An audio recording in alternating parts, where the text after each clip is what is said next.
Welcome to Diamond Niners Weekly for week one of the 2023 season. It's Christmas Eve at the Hayes, folks. I'm Nick, joined as always by Kevin. What's up, Niner Nation? Producer Brad's back there making it work. I don't think Producer Brad has a microphone today, but he says hey. And Coach Woody. Hey. Everybody.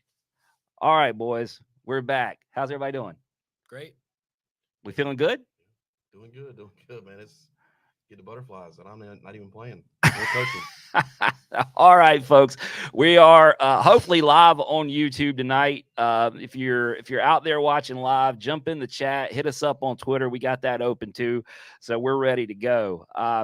So it's been a long off season, right? I mean, I never talk to you guys outside of baseball season. What do y'all, Kevin? What you been doing? Pretty much the same thing, man. Pretty much the same thing. Talking about baseball. Talking about baseball. Okay, that's a lie. We talk baseball pretty much 365 days a year. I think we do take Christmas off, right? Well, Sometimes we sneak in a little call on Christmas. Coach, I know you've been busy. We've been out here watching the team all fall, but we thought we'd start off talking to you about something a little different you did over the holiday break. Man, we were trying to figure out how to live tweet a chess tournament, but we never figured it out. But we just had to lean on what you were telling us. What in the world, Coach? You ended up in a chess tournament in Washington, D.C. over the holidays. Yeah, so I have the best girlfriend on the planet, and she, as a Christmas present, I go to open an envelope, thinking I didn't really know what to think as far as, my gift. And as I start reading the card, I can see like chess tournament and like Washington, D.C. and like, my eyes are like cutting down to the bottom, and then I go back to like reading and stuff like that. And I'm like, my jaw drops. I mean, I haven't played a chess tournament in 22, 23 years. It's been since I was 15 years old. And, so just unbelievable gift. And we went up and it was a 4-day tournament. One of the strongest tournaments in the country, actually. And played 4 days of played 10 matches in 4 days. Yeah, it was quite the experience, very different than 23 years ago when I was playing wall ball and running around between matches. It was more like sightseeing, good restaurants, see the monuments and that sort of thing between matches. So what's the age dispersion on your opponents while you're at this tournament? 7 to 70. I played. You played a 7-year-old? Played a 7-year-old who was hilarious and a genius. And, I always tell people, like, if you don't know. And they won, didn't they? No, I won that one. Oh, okay. Yeah, I won that one. The way you were setting that up. Yeah, no, but, it was, I mean, the kids in these tournaments are incredible. I mean, it's like, if you've watched the National Spelling Bee and you see just the intelligence and the brilliance of some of these young minds, like it's the same people that are in like the National like Scripps Spelling Bee are playing in these chess tournaments, and they're future doctors and lawyers and people, world changers and baseball coaches. Yeah, I don't know about that. But yeah, it was. Yeah, so you didn't run into a bunch of D1 baseball coaches at the chess tournament? I think I was the only one. Think you were the only one? I think I was the only one. Yeah, but it was awesome. I mean, there's probably 500 people in the whole tournament, and there was 4 or 5 different levels, and I think I played in like kind of the middle level of the 5 levels. So it was challenging. I mean, I played the first day I was there. Each match lasted about 3.5 hours, so that was a grueling day. And then the next 3 days I played 8 matches, and I'd say the average length of each chess game I played was 2.5 hours per game. So it was mentally a great challenge, and I'm very thankful that I got to do it. It's cool. Good exercise for those long baseball games during the spring, huh? It feels the same, honestly. Like after a long 4.5 hour back and forth type of game, calling pitches, making decisions, and that sort of thing, it actually like feels pretty similar at the end of the game. It's mentally grueling. Think you'll do it again? Oh, absolutely. Yeah, it was. We're already looking at tournaments for. I think there's actually, we actually looked up next November. One of the largest tournaments in the country is across the street at the Hilton in November, right before Thanksgiving. So probably going to enter in that. So you won't even have to live stream it. You can just come watch. That's local. So We're I on the mean, tailgate. we Yeah. can tailgate. Yeah, we can tailgate the chess tournament. That'll be Let's do it. electric. We would be the only people doing that, I'm pretty sure, as well. So one Right. baseball coach and one set of You tailgaters. never know. You never know. We literally will tailgate anything, will we not? Yeah. Yeah, absolutely. We have. We absolutely have. Okay, well, I tell you what, let's just get in. We got a bunch of stuff to talk about. We're always talking about we're going to try to control the time on these shows, but you know it's Christmas Eve. We're at the Hayes.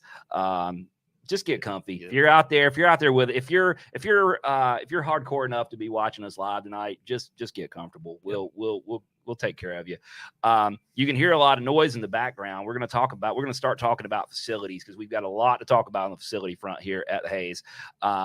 The noise you hear in the background is the music blaring over Ball State's practice. So Ball State is, I'm not sure if you can see them on the field back there, but Ball State's taking BP right now. Input outfit, will you? Yeah. So and I, you know, they look all right to me. We'll see what happens tomorrow, but they're out there right now, getting ready. So this is real.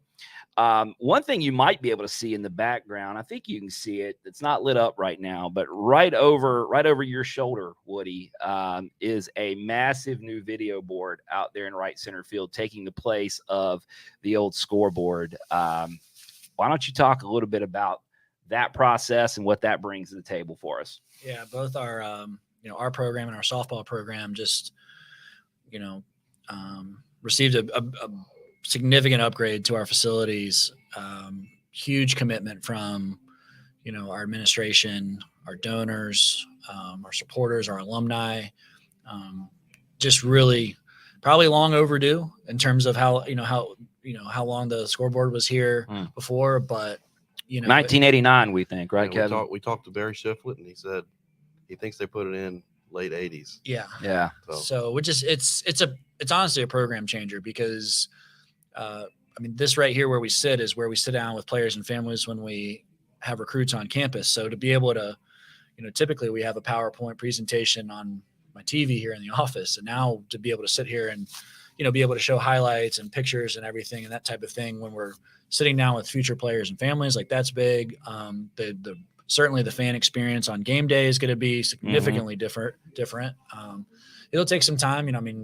As you can see, there's not the C's not even on top of the video board right now, which is a whole nother conversation. But, it's going to be, if you come every week to see us play, you're going to see every week, oh, this is better. Oh, these videos are cool, or oh, this element. So there's that. And then on the practice side, we're able to display the TrackMan data. If you've come to see a scrimmage, like we usually have a 60-inch flat screen or a 70-inch flat screen on wheels by the home plate to train swing decisions and plate discipline and call balls and strikes. So now we can do that on the video board. So it just really changes every layer of our program and has pushed us forward. So we're extremely grateful to our administration and donors and alumni who've helped make it possible. And we're excited for everybody to enjoy as much as we do.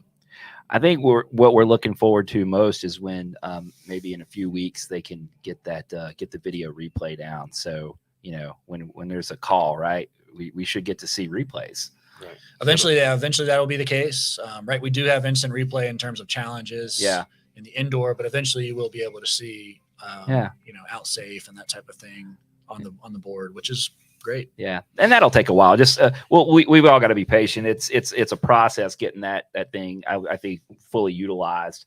Softball is working on that as well. I do want to say Matt Messina here on campus has been incredible as far as, the hours that Matt Messina puts in to get this board, 1, designed, 2, installed, and 3, operational. It is, there's so many, and there's others, but there's so many people behind the scenes that go into, this type of thing. And we're very grateful for everybody behind the scenes because they're still here. It's long hours for everybody to get it going.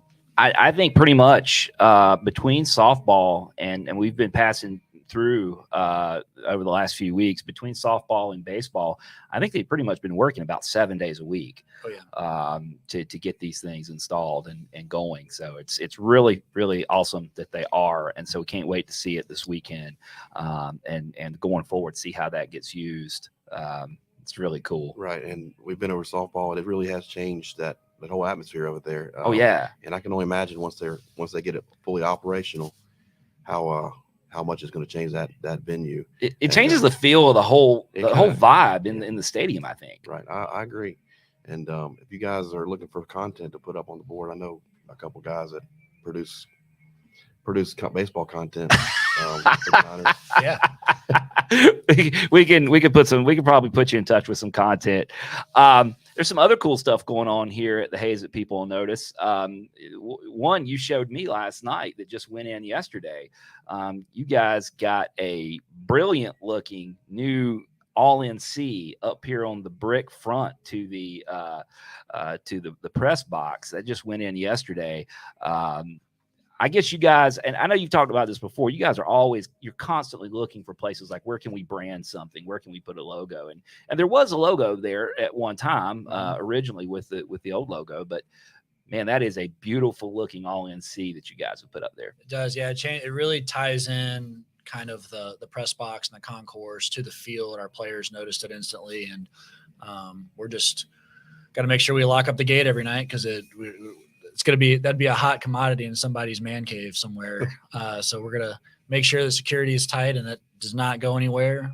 But it's really cool. And it really adds a lot to the ballpark for sure. Yeah, pretty cool stuff. And there'll be some other stuff we'll talk about as the season goes on, because I know there's some other facilities type things in the works. But that was a couple things we wanted to bring up, because fans are going to see them right away. It's pretty hard to walk in here and not see it. It's a great photo spot too. If you come back to a game and you stand there, like that's a good spot for. We've talked about recruits, like taking photos with recruits right there. It's good. It's a good photo spot. Yeah.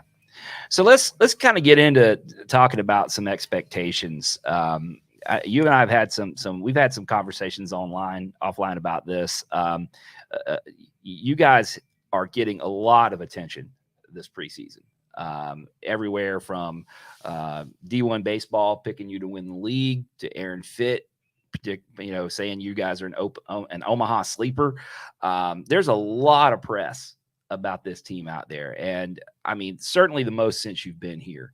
And I think our conversation started with, well, hey, what do you think? How are you feeling about that? And I told you I started chewing on Tums as soon as some of those things started coming out, because, I mean, it's great, right? But our, I guess our experience as Niners teaches us to be very cautious when the expectations started going up. But I know as a coaching staff, you guys are coming at it from a completely different point of view.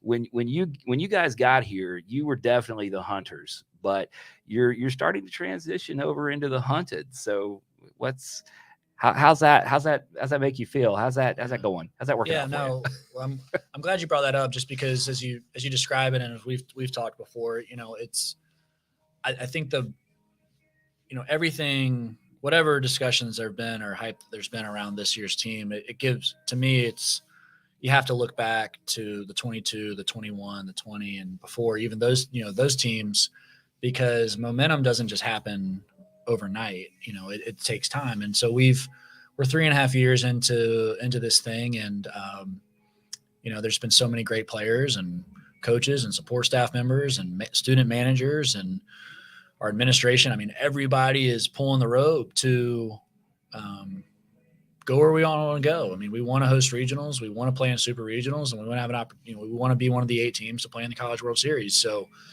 that is not, that's not something that just happens overnight, and it's not something that there's really no off season. I mean, literally the next day, when our season ends, it starts the next day, preparing for tonight and tomorrow and this season. I mean, it really never stops. And it's one of the things that I enjoy the most is day in and day out, trying to do the best I possibly can. I'm surrounded by so many people that trying to do the best that they possibly can to, give us the best chance possible to go where we want to go. And so, as far as excitement and, or expectations, like I think that's a good thing, because I think with expectations comes excitement, and we want excitement around the program.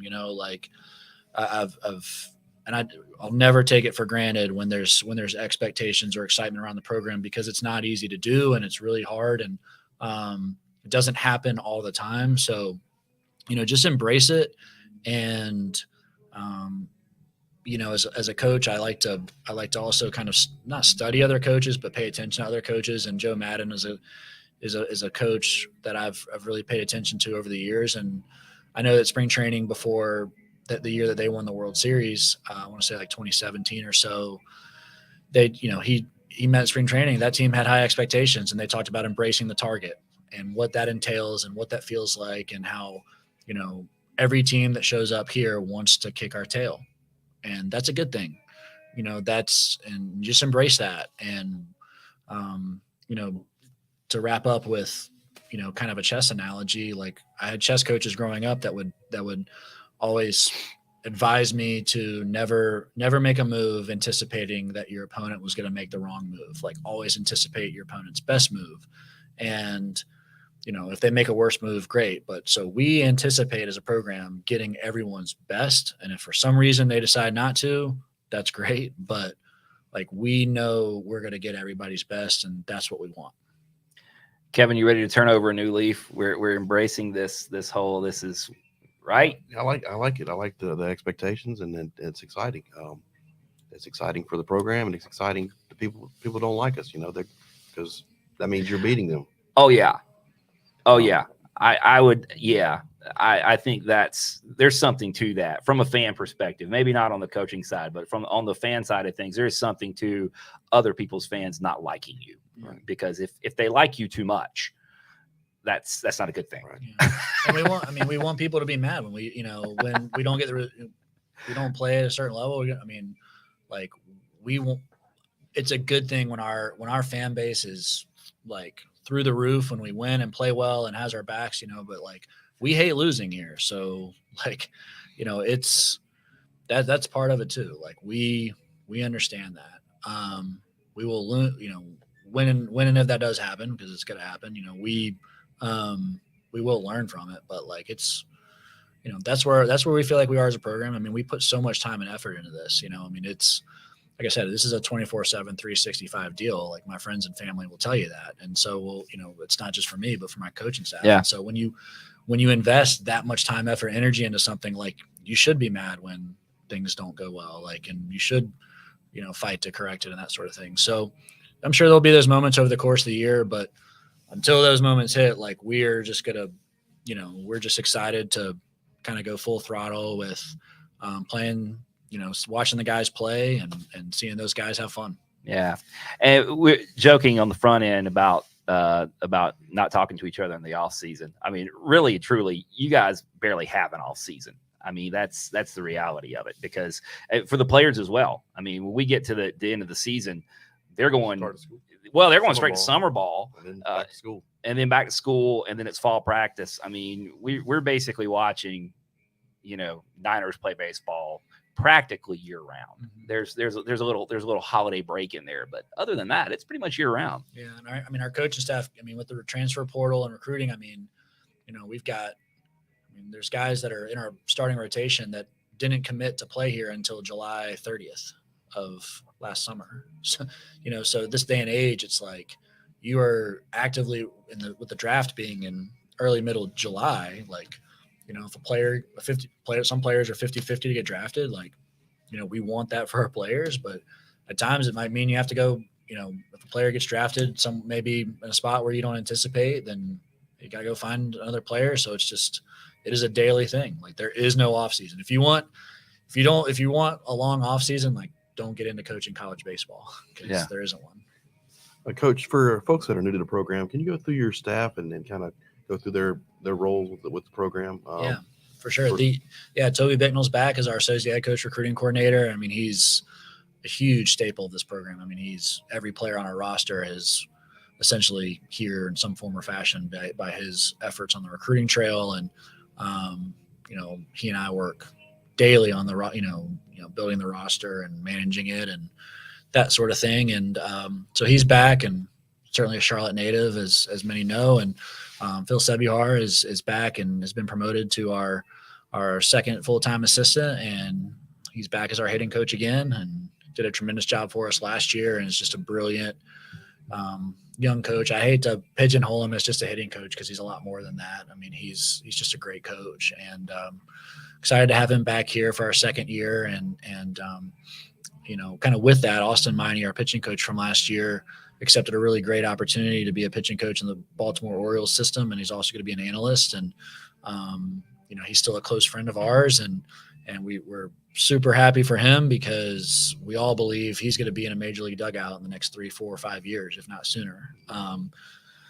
So it's just part of it. There's players, you want to have great players that have an opportunities to get drafted and, chase the dream in the big leagues. And, when you have coaches like Austin, who, when major league teams call like that, and he's got that ceiling of potential, it's, that's not a bad thing either. He changed our program from just everything he brought from a coaching and a development standpoint. And he's got, fingerprints all over our program as far as our pitchers and how our guys perform and train and the recruits that are here. So, he ended up he's going to be in Aberdeen this summer. So. Mm-hmm. Yeah. And he's back with, two of his close friends, Forrest Herman, who's the AA pitching coach, and Mitch Plassmeyer, who's the pitching coordinator. All three of those guys were like, no, here, hold on. Sorry. This is live TV. Come on, Drew. Come this way. We got guys in team meetings here. There, go right through there. There you go. There you go. Little catchers meeting wrap up. They were trying to figure out how to get out of here. Guys, say hey to the cameras, everybody.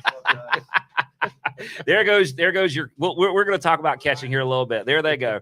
So that I could watch it happening. They were over there like, they're trying to figure out how to get out of here. I'm like, no, let's just do it. This is live. This is still a functioning office, right? So got them out of here. All right, cool. I'm sorry, I had to interrupt you. Yeah, no. Right on cue. Tyler Simmons is back as our director of player development. He also helps develop our catchers, and just does all sorts of things. Just really makes our program fire on all cylinders. And he's back for his 7th year. And with Coach Miney, going to the Orioles, we felt like it was a great opportunity, and we want to we're always on the lookout for kind of that next up and coming coach. And Coach Sebihar was that from Arkansas last year. And now it's cool as heck for me to get to work alongside one of my former recruits and players, and Michael O, and have Coach O join staff as our pitching coordinator. And he and I are just working side by side as far as really continuing the direction that we've gone with Coach Miney on the pitching side of things, and really trying to even take it to another level. So really unique perspective as far as, he's been recruited by us. He's played for us just last year. Mm-hmm. So, really unique perspective from the standpoint, like, hey, these are things we do well. Let's keep doing those things. And hey, these things can be better. So we try to do those things better too. So just the guys love him. Great energy, incredibly smart, and, tactful in terms of, his skill set, and couldn't be more thrilled to, for him to start his coaching career here with us. And he's also our camp coordinator. And so he's doing a great job as far as, really kind of connecting with the community and that sort of thing. Yeah. Now, we pride ourselves on bringing you things that you can't find in the box score. So it has come to our attention that Coach O has a little, wager's not the right word. He has a little challenge in place with the pitching staff. Right. You want to clue us in on that? So I'm told, I'm not a part of this wager, and nor will I take part. But so I'm told apparently, our I guess whatever our strikeout record is as a program, we set in 2021, and we finished second in 2022. So if this pitching staff can break the all-time strikeout record for a season, then Coach O, when that happens, will dye his hair blonde. How that came about, I really don't know, but I support it. Yeah. So what we're saying is so they break the record. Coach O goes blonde, and now he looks like Tony Rossi. Basically. He's got to grow the hair out a little bit. Oh, that's going to be fun. So you know what? We're going to have to track that one all season long, because that could be huge. Talk about content. Coach O dyeing his hair blonde I think it would be. Speaking of, we've got there's a way to contribute to the Grand Slam Club based on strikeouts. You can donate per strikeout, and you can donate per homer. That's right. Or per W. Wins, home runs, and strikeouts. Yeah. So producer Brad, I think we've got a slide on that. Got some new technology on. Yeah, we're working through some new. Let us know how you're liking this. We're using some new technology here to bring you some different looks. So see if producer Brad can get you that graphic. For those trying to assess how much they want to invest or not invest, last year it was 36 wins, 99 home runs, and roughly 550 strikeouts. So choose wisely in terms of, but we'll the support. It's an incredible idea, really. Patrick Wheeler, one of our former players, works in the foundation here with us. It was really his idea, and he spearheaded getting the campaign going. So yeah, I mean, if you want to support our team and directly impact our players, that is absolutely a way to sign up for and impact the enhancements of the program. Everything from team travel to meals to player development, technology, you name it. Like it instantly helps our guys. So thank you to all who, if you're watching this and you contribute, thank you. Yeah, very cool. So, with that, let's talk a little bit about. I know what you're going to say. We go through this all the time. You're focused on Ball State, and we're all focused on Ball State. But let's talk about we'll have plenty of time to talk about the league throughout the season. But let's talk a little bit about just the out of conference schedule that you put together. Not keying on anyone, not losing track of Ball State, of course. Yeah. But you guys have put together a fantastic out of conference schedule. It's really tough, and it's an at-large type of out of conference schedule is what I would call it. So, talk a little bit about how you go through putting that together, planning that out, and just how it all comes together.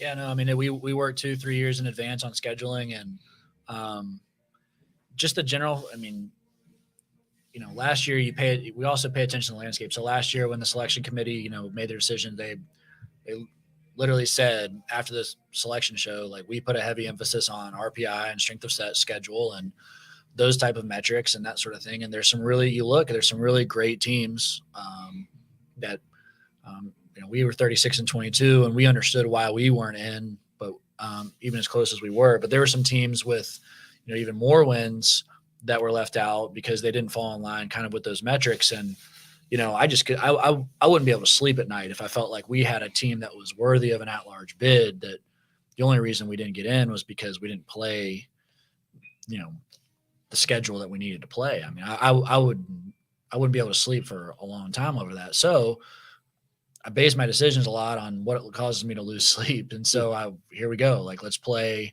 the best of the best. We're in Charlotte, North Carolina, Mm-hmm. No shortage of really great programs here in the region. And, our last year in Conference USA with here comes Dallas Baptist.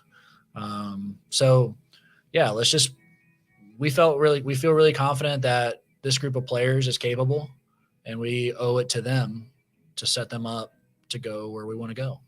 So our pre-conference weekends look like Ball State, who won the MAC last year, regular season, predicted to win the MAC this year again. The next weekend's Army, won the Patriot League last year, played the NCAA tournament, picked to win again this year. The following weekend at Virginia Tech, who was in the Super last year, and then Old Dominion, former Conference USA foe, who was on that cusp of going to the NCAA last. Yeah, 40-game winner, and we know all about them. So you've got a really, really tough pre-conference schedule. Talk about something that the fans could really look forward to seeing is excellent competition here at the Hayes. Yeah, I mean, that's what we want to provide. We want to provide, as a program, we want to be a program where when our very passionate fan base makes the decision to come watch us play, one, they're going to love the brand of baseball that we play. You know, they're going to watch our players. They're going to love the way they look, the way they play, the game, the way we play as a team, the way we go about it, the energy of the field and all that stuff. And then they're going to look across the field and be like, man, that team that they're playing is really strong as well, because it's just entertainment. You know, I mean, it's just, to me, it's more entertaining to see a high caliber of baseball. So we try to do our best to create that here. And, you know, we want that feedback of when we win, you know, when we win a game, we want the validation that we are, you know, we're doing the things well. And, you know, when we come up short, we want the validation that we're close and these are the things that we need to get better at. And when we improve those things, we can beat the best teams in the country. The only way to do that is to play those teams. Right. So, you know, that's kind of the way we look at it, for better or for worse. And does it make my hair turn gray? Sure. Yeah. My hair was brown when I got here, but, you know, that's part of it. You know, I want to be in, and I know like our coaching staff and our players, like we want to be in the biggest games and the most hostile environments. That's what we want to sign up for. Coach, I had hair when I started watching the Niners. So you understand. Yeah, there you go. Yeah. And like that's what recruits sign up for too. They want to play in these type of games, play against these type of teams, and that's fun. It's fun for everybody, right? Yeah. So these, and Kevin mentioned those weekend series, and the Old Dominion. We returning that one? Is that? We will. We'll go back there next year. Next year. Yeah. So look out in right center field in that wind tunnel. Yep. Your midweeks also, and this is just a sampling of them. There's more than this, but hitting the high notes. I mean, starting next Tuesday, you're going to Clemson. You've got Chapel Hill twice. You've got South Carolina twice. You've got East Carolina. That game is at Truist. You've got at Coastal Carolina, UNC Wilmington, and Kannapolis. And we're also playing South Carolina uptown at Truist Ballpark as well. So, I mean, that's, again, to the level of competition you're talking about, and doing it on the weekday too, where, I mean, that's a test of depth, particularly for your pitching staff. Get your tickets today. Yeah, tickets for all those games are on sale. So if you want to see East Carolina, see us beat East Carolina or South Carolina in Uptown Charlotte, those tickets are on sale. I believe you have to go to the Knights to get those, not through Charlotte 49ers site, but go through Truist, through the Knights Park site. And then you can go to the Cannonballer site and get your tickets for that game against UNC Wilmington. Yep. Yeah, no. So, I mean, it's, you know, like you said, those are the environments we want to play in. And we want the validation that we're doing the right things, or we want the validation that we're close and we need to get better. And that we feel like playing against those teams in those environments prepare us for where we want to go. So, yep. You want to dip into the roster now? Yeah, let's do it. Let's go. You read my mind. Let's do it. Let's get down. Let's talk some nuts and bolts here. You good with that, Woody? Absolutely. All right. So why not? We just I don't know if they appeared were they on camera, Brad? Catchers? No, they got behind them. Okay. So we just had the complement of catchers come through. Why don't we start behind the dish, where we returned three guys, all three guys, and Caden Hobson looks like he's ready to pick up where he left off. Yeah, Caden looks great. Drew looks great. Huck looks great. You know, to have that continuity behind the plate, and you know, the familiarity of catching the returning pitchers and understanding, you know, what goes into a fall and a preseason to prepare for this run. You know, that's a really fun group of guys, and iron sharpens iron. They've all pushed one another, and it was nice to see Caden have a healthy fall where he could actually throw, and you know, he's made some phenomenal throws that are noticeably, you know, he was a great thrower last year, but it's, you know, to see that part of his game really take a jump. And all three of them really, like, you look at all three of those guys, like they're all, you know, whether it's behind the dish, offensively, in the weight room, on the bases, they're all three at a new level this year. And so it's a great group. So Caden came here a little older, having made a stop at Arizona first. But when you talk about, and this speaks to Coach McKibben, just looking at all the guys, but since we're talking catchers, both Drew and Huck have made noticeable progression physically since their freshman year. Yeah, absolutely. I mean, that's one of the exciting things about, when we have a heavy transfer roster. There's no secret about it, but the true freshmen that do come here, I mean, one, they're very talented. But two, like, we also understand that, like, they have the biggest growth potential. So it's just been really great seeing those guys put the work in with Coach McKibben, like you mentioned, who, by the way, like, he could be with a major league team right now if he wanted to. He's been a bit of a hot commodity in the off season. So credit to him for staying with us and being here another run. But he does a phenomenal job with those guys, and they're all in. I mean, they take great care of their bodies and are dialed in on the nutrition side of things. And you're seeing the fruits of their labor with how the ball is coming off the bat, and, the ball is coming out of their hand, and how they're recovering and all those things. Yeah, it's great to see. Got engaged in the off season, I believe. Yes, he did. Yeah. And so did Coach Sieb. Coach Sieb. Yeah. Yes. Yeah. Man, there's a lot of that going around. There is. Couple of comments coming in. I'm going to jump into this our guy Feet Davis. Feet's always commenting. He said, "Coach, your hair looks great. Your hair looks great." Which he says that mine looks good as well. So come on, Feet. Feet has seen me without a hat on. It's, he knows what he's dealing with here. We are also we're still an international show. We still have friends in Canada. Awesome. And they want to know where we got the extra budget from that with new 4K cameras. So what happened in the off season actually is Diamond Niner corporate gave producer Brad a giant raise. We tried to get in line for that. Tripled his salary. Yeah, he tripled it, I think. So that's what I didn't see this money.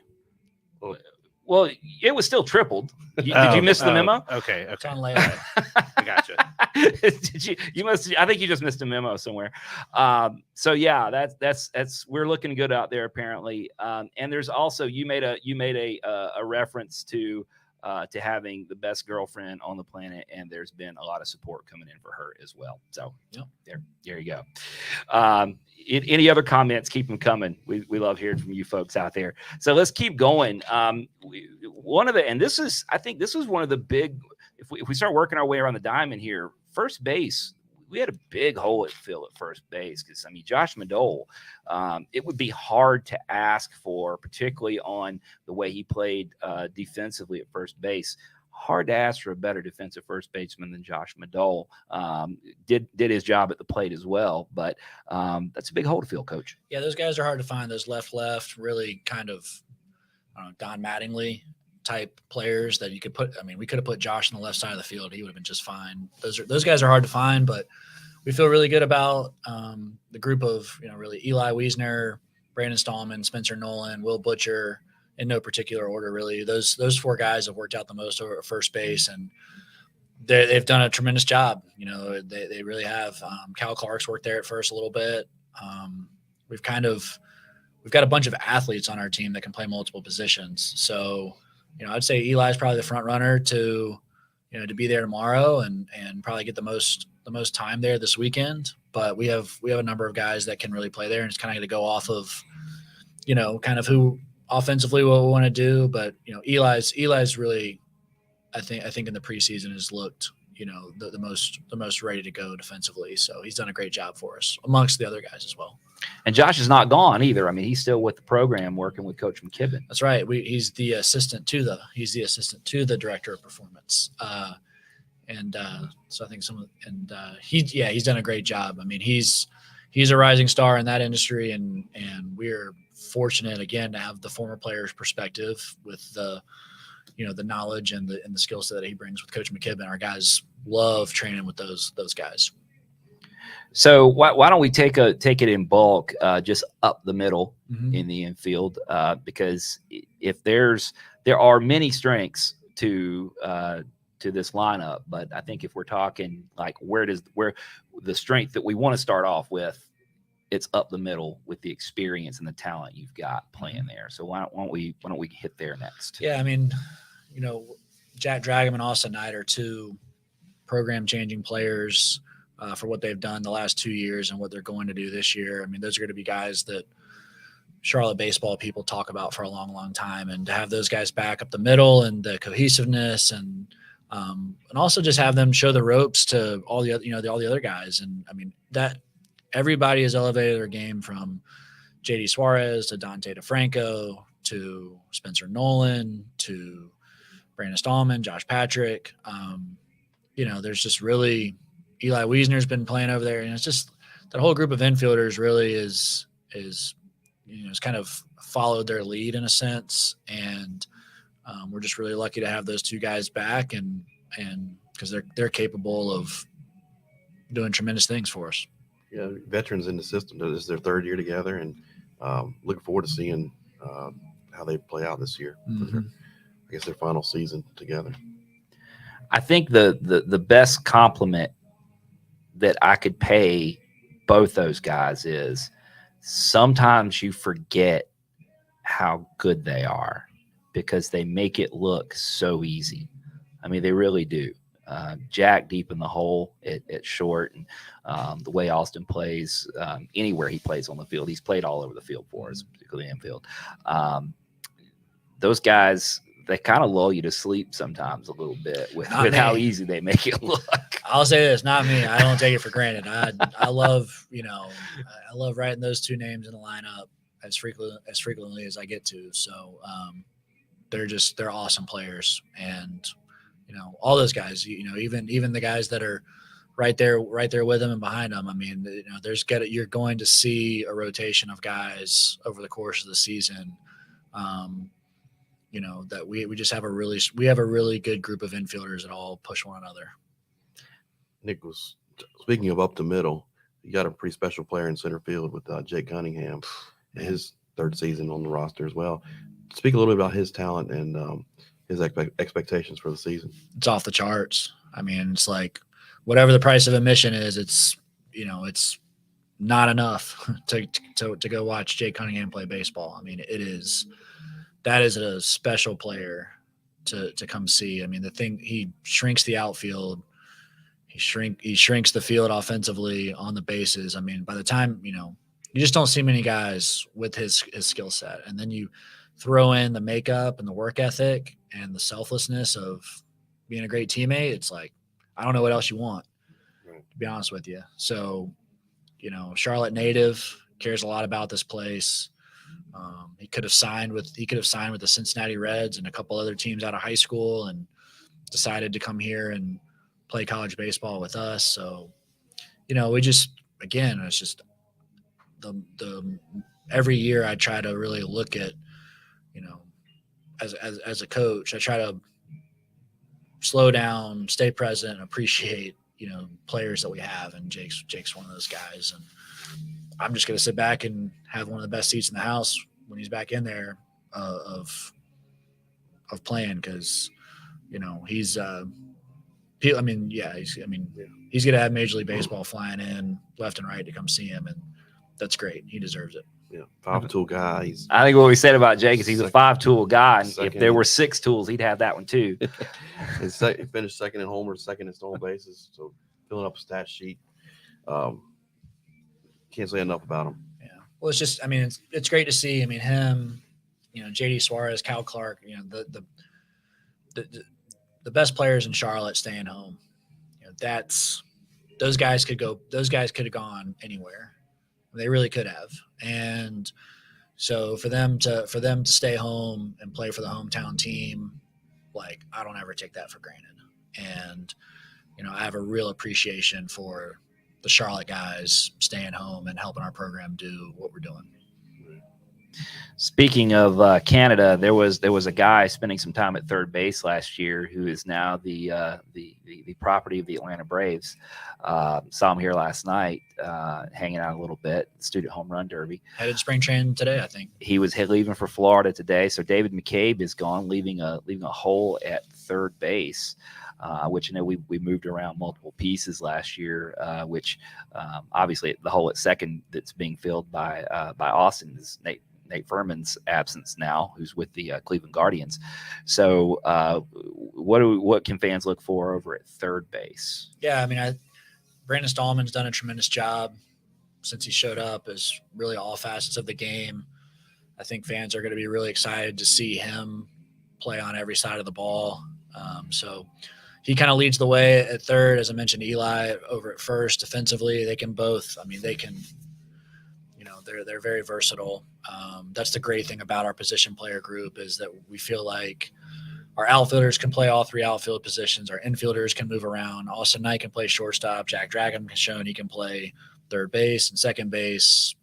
So Stallman over at third, we feel like Brandon's just done a really great job. Makes all the plays. He's got sees the game well. Great reaction time. Really good arm. So excited to see him over there, and I think fans are really going to like the look of that position player group on the field. Yeah, another big bat returning in the lineup in right field. Cam Fisher had a breakout freshman year, freshman All-American on some lists, all freshman team. Talk a little bit about Cam Fisher and what he means to the lineup. Another program changer. There's a bunch of them, and he's,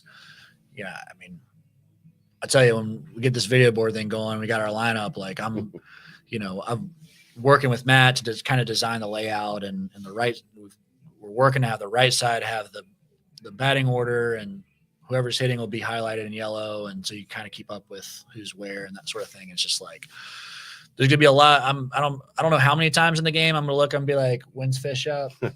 But it's gonna be pretty frequent. Like, oh, how far away is he? Like, okay, he's up next. Sweet. Like, that's kind of what I'm anticipating. And our fans should be too.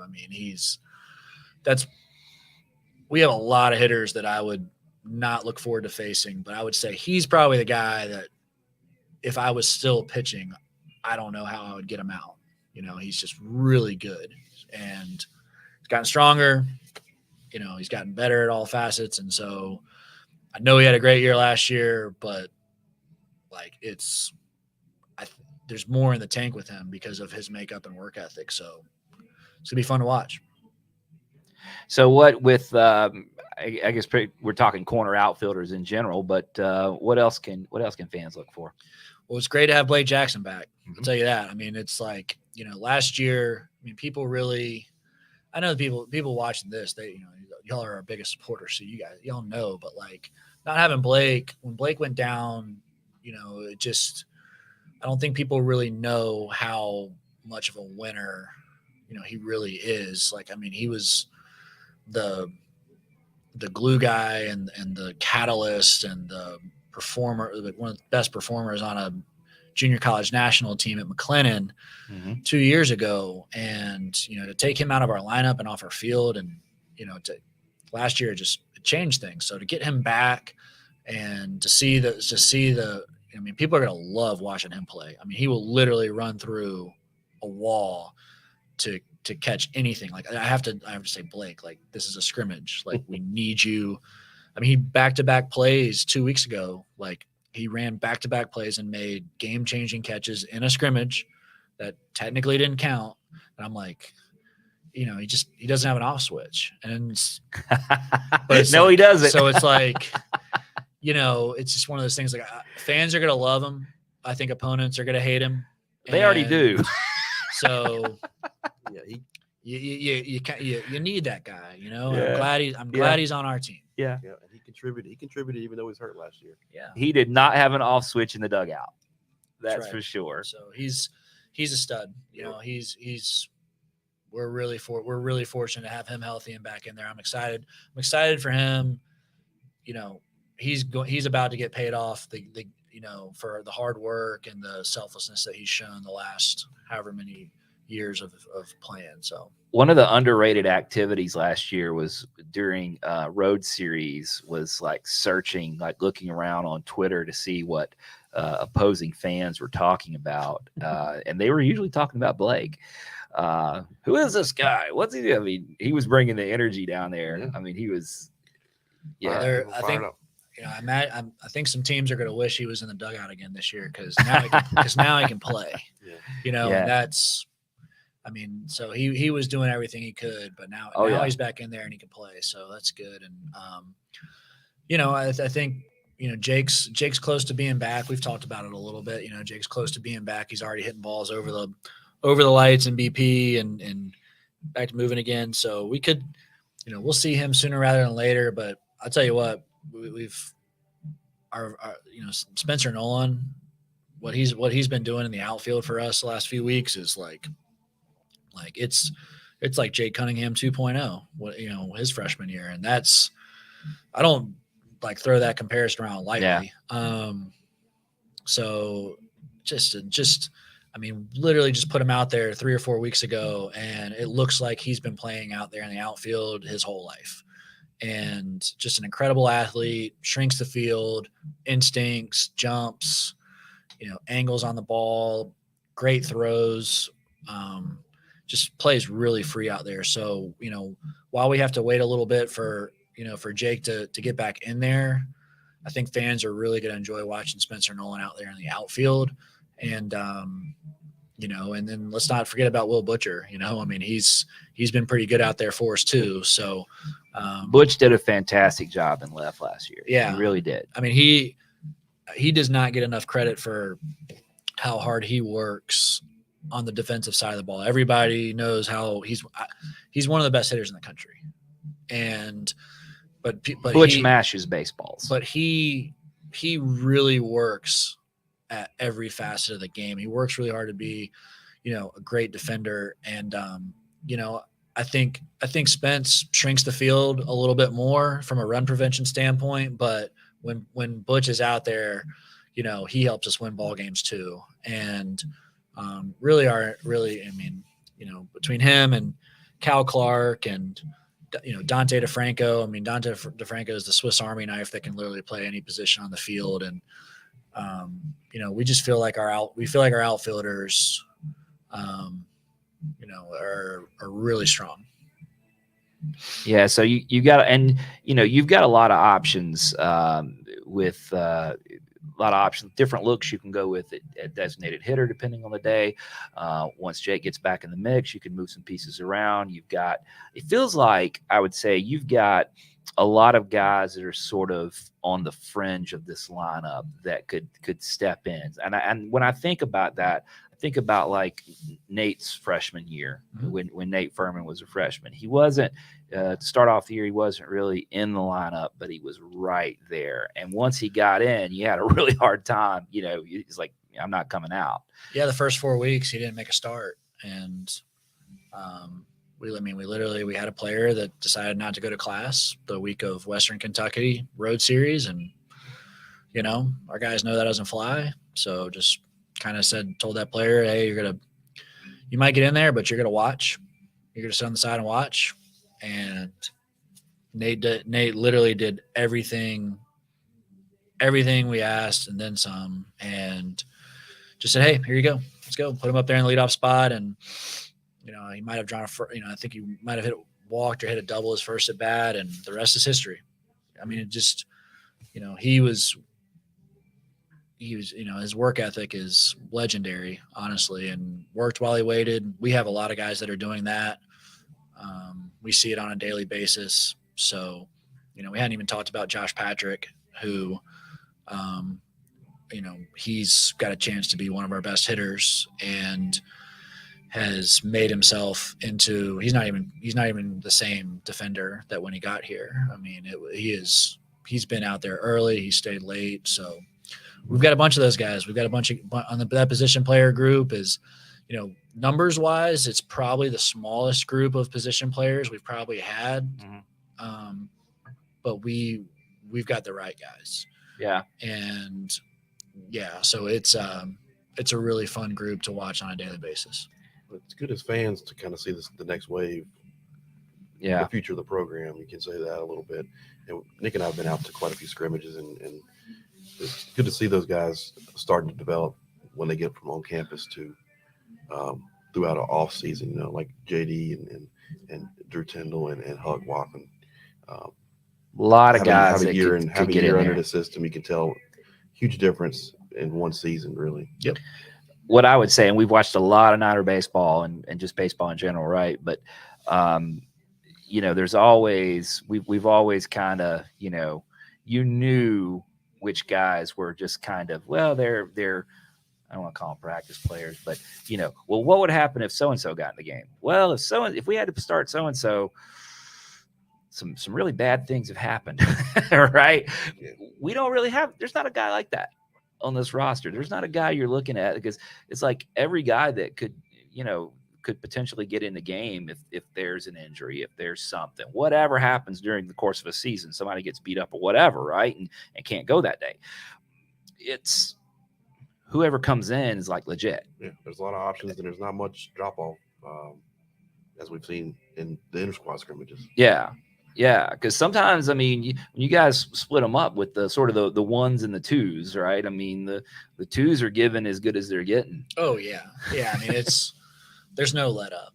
What you have to have as a program. I mean, I tell people all the time, one of the best things that non-baseball things that I got to learn from on my coaching journey was just being around the UNC women's soccer program.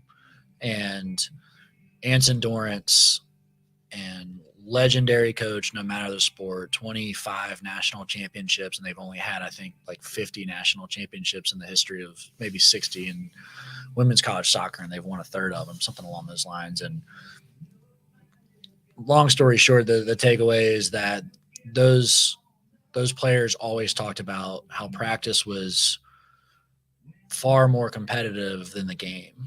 And they're like, how do you feel about playing? They'd be the number one team in the country. They would talk about playing the number two team in the country. They're like, well, we scrimmage the number one team in the country every day. So, and that culture and that like environment just, it just brings the best out of everybody. And that's something that we've really strived for here is to really create an environment in practice to where like when the game starts, not that it gets easy, because it doesn't ever get easy, but our players should be like, whew, like I don't have to face our lineup again, or our hitters don't say, whew, we don't have to face our pitchers anymore. Like that's kind of what we strive for on a program like yearly basis.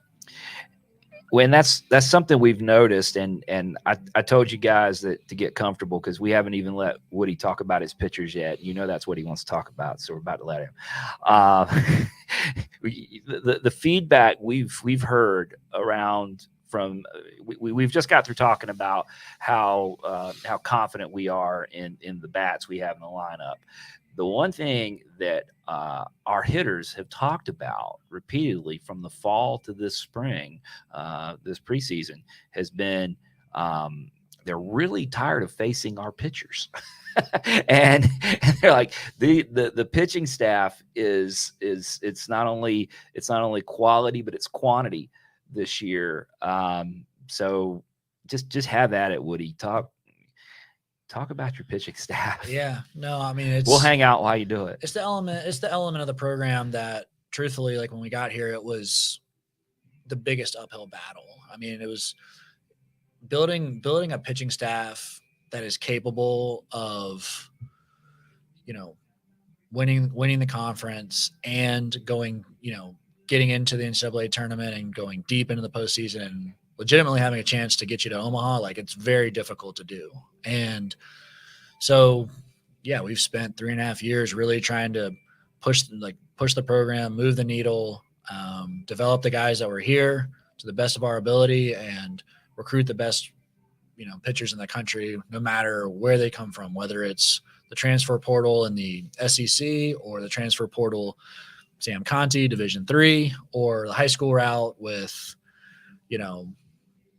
others. And so it really doesn't matter, but we've really worked hard to develop that aspect. And, kind of before we get into it, it really has this year more than any other year we've been here. It's been last year it was very offensive in scrimmage more often than not. And this year it's really been very cat and mouse. Like it's been pitching dominant. Next day shows up. Okay. Like they respond, and then the pitchers respond. And then it's really been kind of back and forth. Every single scrimmage, you can pretty much go, go like in that terms. And so there's days where, you know, I kind of shake my head and we got to go back to the drawing board on the mound with some things and improve some things, which is good. You know, you'd rather learn and practice in the game, but depth wise, yeah, I mean, we have 14 right-handed pitchers and we have 7 left-handed pitchers, and they're all very, very capable, and they're very unique. You know, I mean, you look at our rotation with Wyatt Hudapole starting game 1 tomorrow, transfer from Kentucky. I mean, if you go watch him, the cool thing is if you go watch him on film, I don't think you're going to see the same guy you see tomorrow. He's worked extremely hard. He's added a pitch or 2, and I just think he's taken a big jump to where he is now, and we're excited about that. And then, you know, but his stuff is completely different than Donnie Evans, who's going to be 6'6" and kind of a lower slot that's high extension and turbo sink and turbo cut, and it's just going to be a completely different look. And then you return Colin Kramer, who's 6'5", 6'6" lefty, that everything is just cutting and sliding, and, you know, nothing is straight and everything is firm, and lots of deception from that kind of higher left-handed slot. And, you know, got Miles Langhorne is another transfer who's more of a traditional slot, but he's got kind of this Walker Buehler delivery over the head and nothing's under 93. So up to 97.4. Yeah. I mean, so you've got just those. I mean, just talking about those 4 alone, you know, it's just got 4 different looks and all very capable. And, you know, there's 3 righties and 1 lefty in that group. So that leaves, you know, 11 righties and 6 lefties in your bullpen. So now you start to look at, okay, what are these guys' strengths and what are they capable of? And how do you put those guys in positions to be successful? And, you know, it gets really fun when we sit down on the windows and write with the dry erase marker, you know, what do these guys do? How do these guys, you know, what are their strengths? How do we get these guys out? What part of the game can they pitch in? And, you know, you try to set them up to do that. It's fun.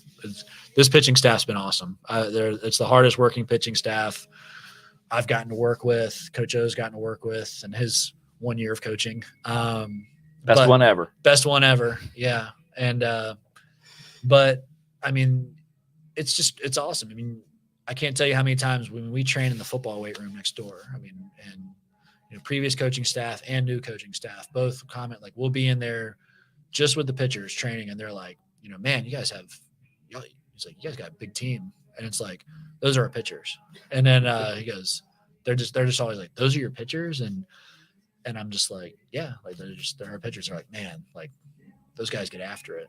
And, you know, cause you got Evan Michelson that's squatting 700 pounds, and you've got, you know, all these other guys that are deadlifting houses, and, you know, it's crazy. I mean, I would say that definitely something that our fan base would not, hopefully they'll appreciate by the way they perform and that sort of thing. But like the stuff that our pitchers and position players with Coach McKibben, the stuff that they do in the weight room, like it would really like kind of blow people's minds. I mean, our guys absolutely get after in there. Seems like we saw some video in the offseason, maybe in the fall, like maybe there was a little older pitcher in there as well, kind of competing with them. Is there any, you know what I'm talking about?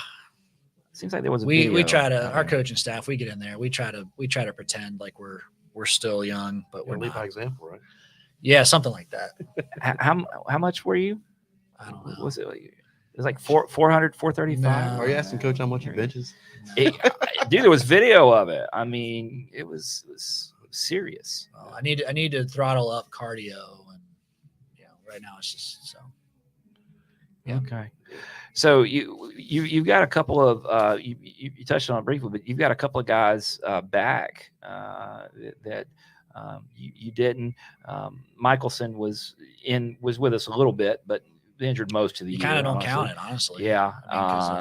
And CeeLo, you didn't have it all. Right. And you've got both those guys back and looking healthy. Yeah. No, I mean those guys are really, really good, and to have those guys back in the bullpen from that, it's huge. I mean, it's huge, and they've Christian has crushed his rehab process. He's worked extremely hard, and Evan, he's always worked hard and it's, this year's, all fall, all preseason, knock on wood, but he's looked great. He's pitched great. And it's funny. It's like the guys, he's the guy that's always out early, kind of, even though it's a turf mound, there's still some maintenance that goes into it. And after guys pitch on, there's still some maintenance to it. There's something to it. It's like the guys that like Evan, that take pride in that, they always get paid off. Like Matt Brooks was one of those guys. Evan's kind of taken over that role of just doing the little things, and I think both those guys are primed for a big year. I feel like even the guys new to our program, I feel like we have a lot of experience on this pitching staff. A lot of older guys. It feels like when guys like Hale Sims return, he's for his third year here, and then you could bring a guy like Conti. He's had 3 to 4 years experience as well. Talk a little bit about the I guess the age of the program as far as the pitching staff. Yeah, definitely. There's some grown men. They're all grown men, but there's some grown men on our pitching staff, and all of them are guys that their stocks are rising. I believe that, and they're self-made. They've all either shown that they can have clear success at this level, or they're hungry for it and it's right around the corner. And we've had a lot more type of like pitchers meetings kind of thing as a group to really kind of train the mental game and talk about just kind of the system and the processes and just the little things, probably more this year than really any year, honestly, just because they're so advanced in a lot of things that we just want to we're kind of trying to take it to an even another level. Like we've moved past chapter 1, 2, and 3 in the book with these guys. And I'm just excited for them. They've worked extremely hard. And, you mentioned Hale and Sam Conti, and, Paxton Thompson is a guy that, he's good at pitch, and there's going to be people in the stands that watch him. They'll be like, where was he last year, kind of thing. And it's like, well, he's really good. And there's just a bunch of them. Honestly, they're all here for Cam Hansen. Yeah. Cam Hansen, and there's a bunch of them, honestly. And then you throw in the transfers it's a cool story. They all have, guys like Aubrey Gillentine, who was at Southern Miss, a great program, and literally said when we came to play y'all, like it just seemed like a really awesome place and seemed like a really awesome environment. And, so he's here now, and he's going to be a huge, huge part of our staff. And there's others, there's lots of other ones. A guy like Cassiola is always fun to watch on the mound. Yeah, Cass is awesome. He's bouncing all over the mound. Yep. Cass is awesome. Yep. Then your bullpen guys, another AJ Wilson back again. He's got a lot of experience as well, and just feels like I said, there's a lot of experience there, and it's comforting to hear you say that. You can take them to the next level, and then you hear our hitters talking about how much they don't want to face them anymore. Yeah, it really makes you feel confident that we're going to go out there and show out this year. Our hitters are tired of your pitchers. Yeah, our pitchers. It's something you have to really work hard at as a program. I think where some programs do run in trouble, they run into like the whole position player versus pitcher group, and that sort of thing. And we see guys walking into the field and leaving the field, like pitchers and position guys, or pitchers and position players. They all really, we try to foster it by design too. Like guys living in houses and apartments together that are, play different positions. Yeah. It's just a really fun team. As you guys, hopefully everybody watching can tell, like I'm really excited to be in the dugout with this group tomorrow and this weekend and this spring. It's, they've done everything we've asked, and they're extremely well prepared. I think you mentioned earlier today on the video that you put out that you had the guys all wearing the same uniform all week, just to kind of reinforce that point. Yeah, all fall and preseason, you scrimmage in 2 different uniforms, or 2 different colors, us versus them, kind of thing. And we've scrimmaged in the same. Everybody's worn the same uniform. Just get dry run in the pinstripes, dry run in the white CLT, and those kind of things, just to, hey, we're all, it's one team, one fight, as Coach Bick says. And so it's been it's been good. I'm laughing because they're trying to find the flaw in the turf right now, coaching. Seeing how the bunt's going to roll. He's seen how a bunt's going to roll. But he's waiting for it to tail off, but it's not doing it. Yeah, I mean it's smart. We do the same thing when we go to places, and it stays fair. That's good turf. Yeah. It sounds like you got a fun job, but a tough job with all these pitchers trying to find where they fit in throughout the season. So looking forward to seeing how you figure it all out this year. Yeah, no, it's good problems to have. And we met today. We talked about a lot of things, just kind of like, and one of the things we talked about is like, hey, roles don't matter. I mean, they don't. Like you're going to see 4 starters this weekend, and we have a lot of guys that can start a game that aren't going to start a game this weekend. We don't have one closer. We have multiple guys that can close the game. And sometimes the most important inning of the game is the 3rd inning of the game. So, we're going to make decisions accordingly, and we're going to really pride ourselves on when it's our turn to come into a game to strand runners and do everything possible to strand runners. It's something that we've really emphasized this year, compared to last year. And so let's just break them. Let's break the mold of, I'm a starter, I'm a closer, I'm a 3rd inning guy, I'm a 7th inning guy. Like, let's just be a really good pitching staff. And when you're the pitcher on the mound with the ball in your hand, you're the best guy on our team to be in there. Go get it. So with that, it looks like Ball State's wrapping up their practice here on the field. Why don't we turn our attention to them for a moment? And I know you guys have done some in-depth scouting on them, and we've mentioned, I mean, they're a really good club. They won the MAC last year. They're predicted to do it again this year. They return a lot of experience. So for fans that are going to be coming out to the Hayes, what can you tell us about Ball State? Yeah, I mean, they won 40 games last year. Coach Maloney's been there for 10 years now. And, I think he's in the ABCA Hall of Fame. If not, he should be. Like, he's won an enormous amount of games over the course of his career. And they have a core group of position players that won a lot last year with their Gold Glove 3rd baseman and Pelletier and just some other really great, they've got Hunter Dobbins, a catcher DH that hit, I think, he got injured last year, and I think he only played a 3rd of their season and hit 8 home runs and slugged a ton. So those 2 guys right there are gonna be really tough challenges amongst the rest of their returners.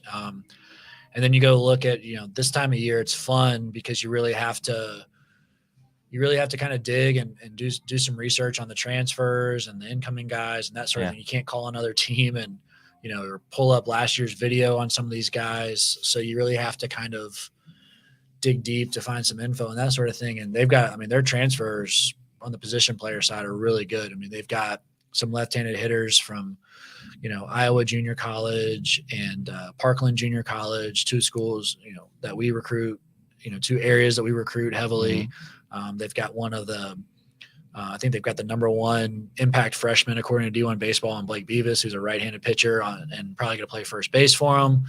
So, he's going to be jacked up to start his college career. So they have and then, oh, by the way, here comes, 3 or 4 arms that pitched in Cape Cod and were, preseason All-Americans and that kind of thing. So, and a familiar face. Yeah. And to have Casey Bargo back, who was with us on the 21 team and, helped us put some numbers on the outfield wall. So they have a really good team. It's going to be a really good challenge for us. But like we said, that's what we signed up for. We did it to ourselves. Yeah. So if your name is Beavis, I think that's bonus points. Is it not?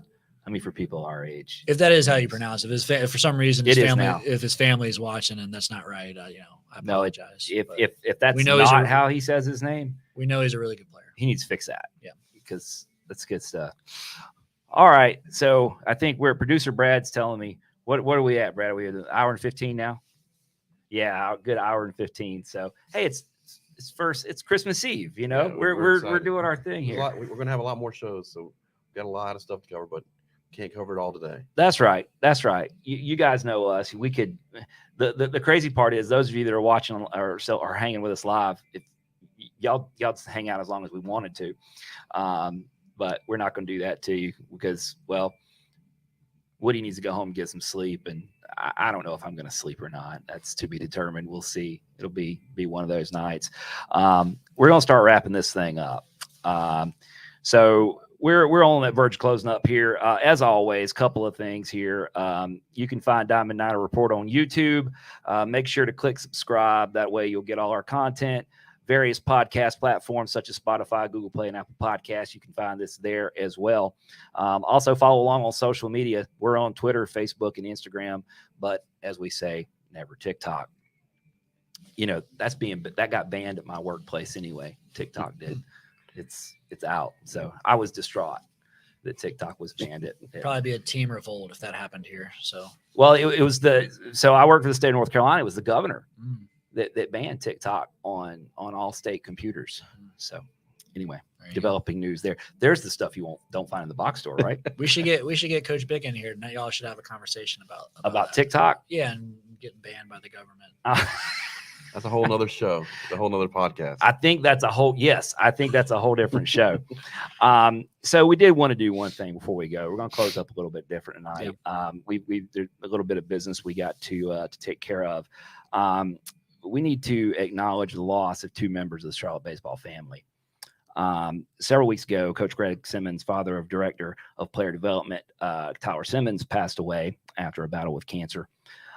Then last week, BJ Bicknell, mother of associate head coach Toby Bicknell, passed away. I'm going to open the floor to you guys, but first, what I'd like to say is just personally, most of you know that I lost my mom in the fall of 21, and it's those moments that you never forget, right? And I remember that day so clearly. Woody, you would texted me sometime after I'd left the hospital checking on the situation. And of course I had to tell you what went down.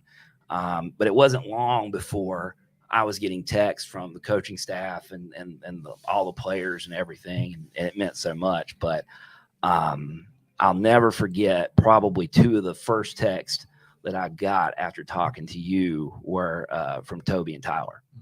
And man, now that to see them going through that same thing, man, it just hurts my heart. That's really all I can say about it. It just been thinking about those guys the past few weeks, Tyler and Toby last week, and continue to pray for them and their families. Yeah, there's nothing. I mean, we talk about it as a program with our coaching staff and players all the time. There's nothing more important than family. Family comes first.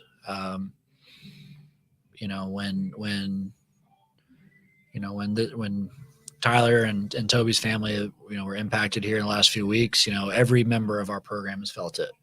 And, it is the thought that, I have driving in, each morning that gives me peace about it is we never, one of the best things about being a coach and being a part of a team is that you never go through things alone.